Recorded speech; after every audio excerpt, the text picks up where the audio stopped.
बस उस दिन के बाद श्वेता बुआ खामोश हो गई थी और उसके बाद उन्होंने अपने जीवन का ही अंत कर लिया।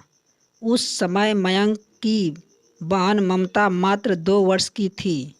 उस दिन मयंक अपनी बहन को बाहों में लपेटकर बहुत देर तक सोया था और वह डर गया था कि कहीं आगे चलकर ममता के साथ भी कुछ अनहोनी ना हो जाए। और उस दिन के बाद से वह ममता को लेकर बहुत सतर्क हो गया था। वह ज़्यादा से ज़्यादा समय बहन के साथ बिताया था, उसे अच्छी बातें सिखाता था, उसमें आत्मविश्वास का संचार करता। उसकी कोशिशों के कारण ही ममता पढ़ाई लिखाई में अव्वल थी। इसके साथ ही वह पेंटिंग भी बहुत सुंदर बनाया करती थी। लेकिन आज जिस तरह ममता बिलख बिलख कर रो रही थी, उसे देखकर मयंक का हृदय एक बार फिर से भय से काँप उठा था।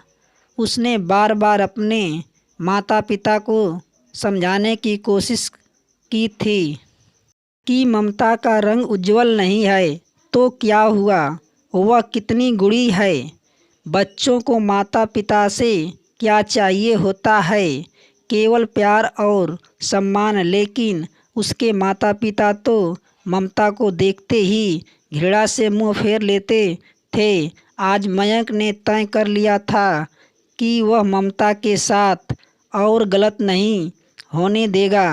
उसने ममता के आंसू पोंछते और भरे गले से कहने लगा कि बहना, मैं तू न रो, आज के बाद से यह तमाशा कभी नहीं होगा।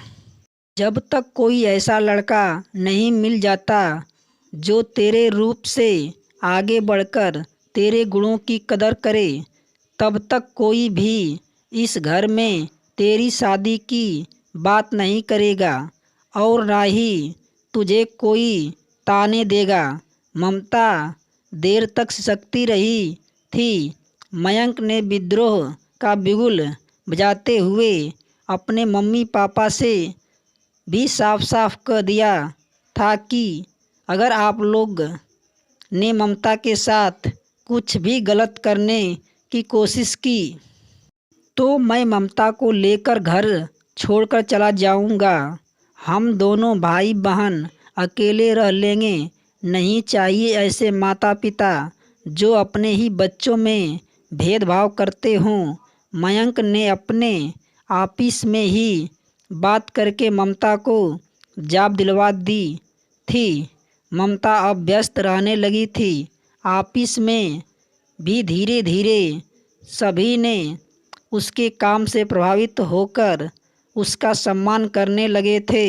ममता का खोया हुआ आत्मविश्वास फिर से वापस आ गया था। वो भी मुस्कुराने लगी थी। अब उसके जीवन का लक्ष्य केवल घर बसाना नहीं था, बल्कि आत्मनिर्भर होकर वह अपने शौक और हुनर को एक नई उड़ान दे पा रही थी। मयंक ने न केवल उसे व्यस्त कर दिया, बल्कि जीवन में एक लक्ष्य भी दे दिया था। भले ही आज भी उसके चेहरे का रंग काला ही था, लेकिन उसके चेहरे पर आत्मविश्वास की अनोखी चमक थी। वह अपने हीन भावनाओं से बाहर आ चुकी थी। कुछ समय से ममता गौर कर रही थी कि उसके ही ऑफिस में काम करने वाला नीरज बार बार उसकी तरफ देख रहा था। ममता को किसी पुरुष की ऐसी नज़रों की आदत नहीं थी। उसके लिए यह बिल्कुल एक अलग अनुभव था। वह निसंदेह एहसासों से भर उठी थी, लेकिन चूंकि है नीरज खुद भी गोरा चिट्ठा और स्मार्ट लड़का था, इसलिए ममता को लगता कि यह उसकी गलतफहमी है, क्योंकि इतना स्मार्ट युवक उसकी तरफ क्यों देखेगा। लेकिन वैलेंटाइन डे के दिन जब नीरज ने लाल गुलाब के साथ ममता को प्रपोज किया, तो ममता की आँखों से आंसू बहने लगे और उसने तड़पते हुए कहा कि नीरज, प्लीज़ मेरे साथ ऐसा मजाक मत करो। क्या मैं देख नहीं सकती? मैं तुम्हारे लायक नहीं हूँ। नीरज ने उसकी आंखों में जागते हुए कहा कि तुम्हें ऐसा क्यों लगता है कि मैं तुझसे मजाक कर रहा हूँ? मैं तुझसे बहुत प्यार करता हूँ। तुम्हारे साथ पूरी ज़िंदगी बिताना चाहता हूँ। मुझे तुम्हारे बाहरी रूप से कोई लेना देना नहीं। मैंने तुम्हारे आईने के जैसे साफ स्वच्छ मन को देखा है। मैं तुम्हारे व्यवहार से इतना प्रभावित हो गया हूँ कि तुम्हारे साथ ज़िंदगी जीने के सपने से जान लगा हूँ। क्या तुम मेरी जीवन संगनी बनोगी?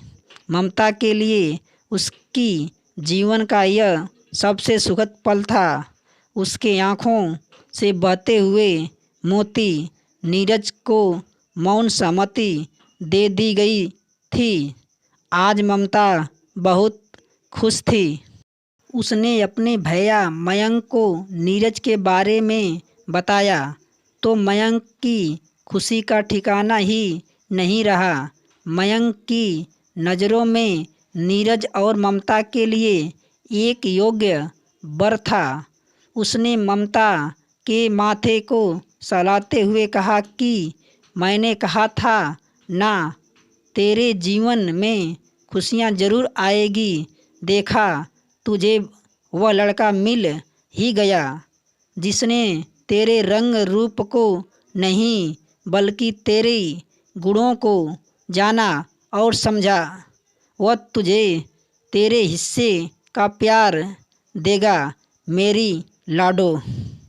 करते हुए मयंक जरा भावुक खो गया और ममता ने शर्माकर सिर झुका लिया। मयंक की आंखें नम हो चुकी थी, लेकिन आज वो अपनी बहन के भविष्य को लेकर निश्चित हो गया था।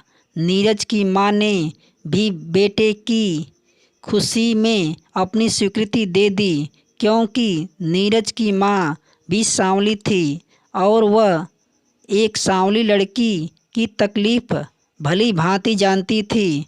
कुछ दिनों के बाद मयंक ने अपने माता पिता से नीरज के बारे में बात की तो उसके माता पिता भड़कते हुए कहने लगे कि वो लड़का हमारी बिरादरी का नहीं है। हमें ऐसे लड़के से ममता का विवाह नहीं कराना है।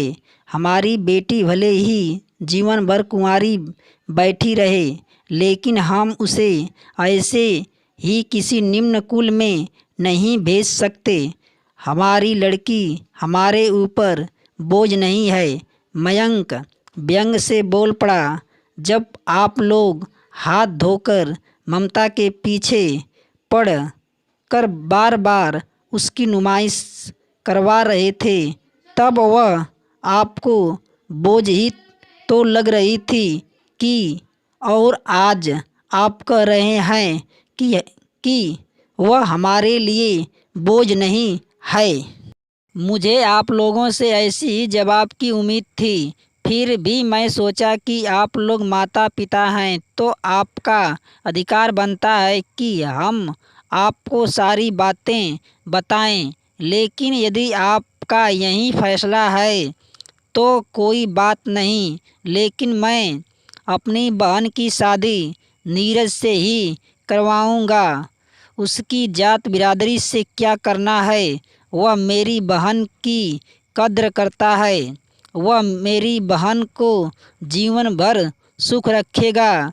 मेरे लिए इतना ही काफ़ी है। देखता हूँ कि मुझे कौन रोकता है। मयंक के तर्कों के आगे उसके माता पिता चुप हो गए। ममता की मम्मी पापा की बात सुनकर अपने कमरे में आंसू बहा रही थी। रात गहराने लगी थी। मयंक कुछ सोचते हुए बहन के कमरे में पहुंचा और प्यार भरी निगाहों से उसे देखते हुए बोला, मैं बहुत दिनों से ये सब देख रहा हूँ, लेकिन अब बस मैं तेरा अकेलापन दूर कर दूंगा। अब मुझे मम्मी पापा की भी परवाह नहीं। उसकी बहन ने भी एक तरह से सहमति में सिर झुका लिया था। फिर भी वह कांपते स्वर में बोली, और समाज क्या कहेगा? मयंक ने दृढ़ स्वर में कहा, कोई समाज हमारे दर्द को कम करने नहीं आता। लोगों की बातें बनाने दो। मैं तुम्हारी शादी नीरज से करवाऊंगा। अब तुम अकेली नहीं रहोगी। हमेशा खुश रहना। दोनों भाई बहनों की आंसुओं से आंसू बहने लगे थे। कुछ महीनों के बाद दोनों परिवारों की उपस्थिति में बहुत ही धूमधाम से ममता और नीरज की शादी हो गई। आखिरकार ममता के माता पिता इस विवाह के लिए राजी हो गए थे। ममता और नीरज की एक परिवार भरी दुनिया है और दोनों ही एक दूसरे के साथ खुशीपूर्वक जीवन व्यतीत करते हैं। दोस्तों, यदि दिल में प्यार हो तो इंसान का रूप रंग नहीं रहते हुए, लेकिन बड़ी दुख की बात है कि कुछ माता पिता भी अपने कुरूप बच्चों की उपेक्षा करने लगते हैं। ऐसे में वह बच्चा दूसरे लोगों से क्या उम्मीद रखेगा? ऐसे बच्चे कुष्ठा का शिकार होकर अवसादग्रस्त रहते हैं। यदि हमारी वीडियो अच्छी लगे तो लाइक शेयर सब्सक्राइब अवश्य करना।